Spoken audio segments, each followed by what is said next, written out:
আগের প্লে সিস্টেমের মতো করে তৈরি। এটা কিন্তু আগের মতো একটা জটিল প্রক্রিয়া নেই।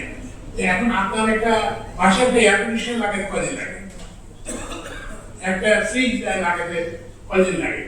এটা কিন্তু সেরকম আপনি কতগুলো ওই যে সোলার প্যানেল আনবেন এবং এগুলো অনেকগুলো আমাদের দেশেও উৎপাদিত হয়।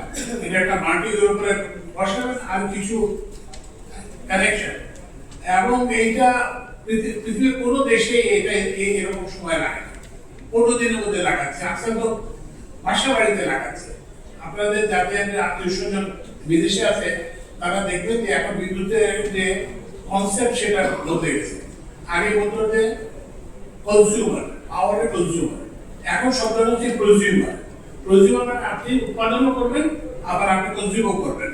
তো আপনার যদি যখন হয়, আপনি যখন প্রডিউস করবেন, আপনার যে বাড়তি উৎপাদন থাকে সেটা বেড়ে যাবে। আর যদি আপনার না থাকে, রাতের বেলা তো সৌর বিদ্যুৎ পাবেন না, তখন আপনি গ্রিড থেকে দেবেন। এবং এখানে তো বেনিফিট আছে। এখানে হচ্ছে কি যে কোনো জিনিসের ইয়েটা হচ্ছে যে মেইন হচ্ছে ইনসেন্টিভ স্ট্রাকচার।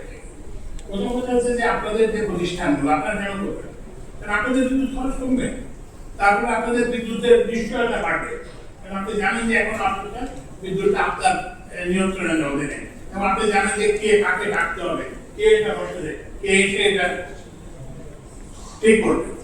তো ওই জন্য এগুলো আসলে কিন্তু যেটা বললাম যে আন্তরিকতার সঙ্গে যদি কাজ করে সবাই, তাহলে এটা কিন্তু এই সময়ের মধ্যে করা সম্ভব। আর দ্বিতীয় যে প্রশ্নটা হচ্ছে যে ওই যে করা কি বলে যে কমিটির কাজে বেশ ভালো অগ্রগতি হয়েছে। কারণ আপনারা জানেন যে বিদেশি চুক্তি ইচ্ছা করলেই করা যায়, বাতিল করা যায়। তো এইটার জন্য যে এগুলোকে দেখার জন্য যে কমিটি, জাতীয় কমিটি, জাস্টিস বৈলুলের নেতৃত্বে যে জাতীয় কমিটি, সেই কমিটির কাজে অগ্রগতি হয়েছে। এবং আপনারা সহসায় এই কমিটির কাজে কিছু ফলাফল দেখতে পাবেন।